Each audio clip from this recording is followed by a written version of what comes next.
seorang selebgram religius yang dikenal berhijab dan tampak harmonis dengan keluarganya. Jule yang terlihat punya semuanya. Tiba-tiba jadi sorotan karena foto kedekatannya Jule tanpa hijab dan rambutnya terurai panjang sama pria lain yang bernama Safria Ramadan. Apa yang membuat seorang istri tega mengkhianati suaminya? Apakah karena kurangnya koneksi emosional dalam rumah tangganya, atau emang itu tabiatnya yang sulit setia? Di video kali ini, saya bahas kasus Julia Prastini, alias Jule ini bukan sekadar gosip, tapi melihat sisi psikologis dan realita hubungan modern di balik kasus perselingkuhan. Menariknya, kisah cinta Jule dan suaminya Daehon memang bermula dari perselingkuhan juga. Dalam video lawas di kanal YouTube Kui Entertainment, Jule ngaku pernah selingkuh demi dapetin pria yang lebih tampan. Dia sempat bilang, kalau ada yang lebih ganteng, ya ambil yang lebih ganteng. Ucapan yang dulu terdengar seperti candaan, tapi kalau kita pikir-pikir, ini bisa jadi refleksi dari pola pikir yang nggak stabil dalam melihat sebuah hubungan. Kalau ditelusuri lebih dalam, perselingkuhan jarang terjadi begitu aja. Ada dua kemungkinan yang jadi penyebabnya, yang pertama karena kurangnya koneksi emosional, dan yang kedua karena emang tabiatnya. Kalau penyebabnya karena koneksi emosional yang kurang, biasanya karena suaminya nggak lagi nyambung secara batin. Suami malas dengerin ceritanya, nggak lagi perhatian, hingga komunikasinya nggak intim lagi.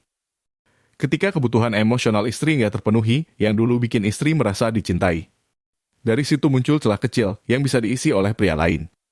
Banyak suami yang nggak sadar kalau perhatian kecil itu penting buat istri. Kadang istri nggak butuh hadiah mahal, dia cuma butuh didengarin. Ketika hal sederhana itu nggak istri dapatin, dia mulai mencari tempat aman yang lain.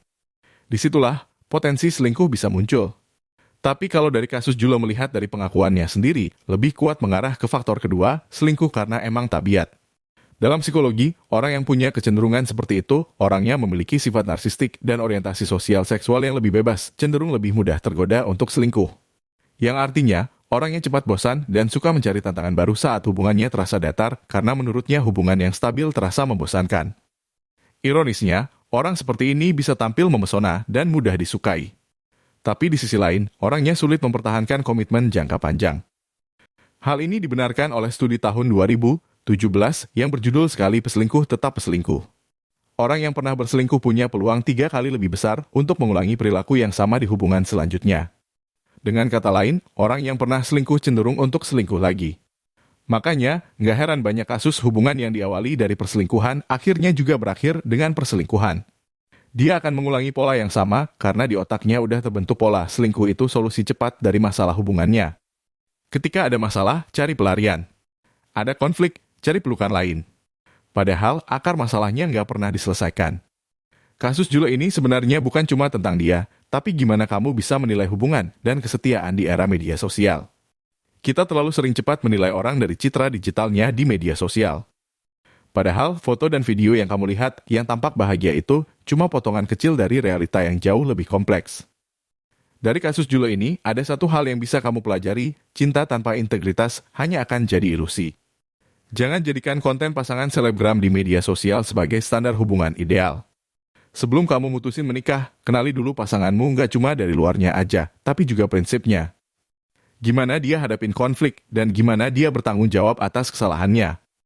Hubungan yang diawali dari pengkhianatan seringkali berakhir dengan pengkhianatan juga.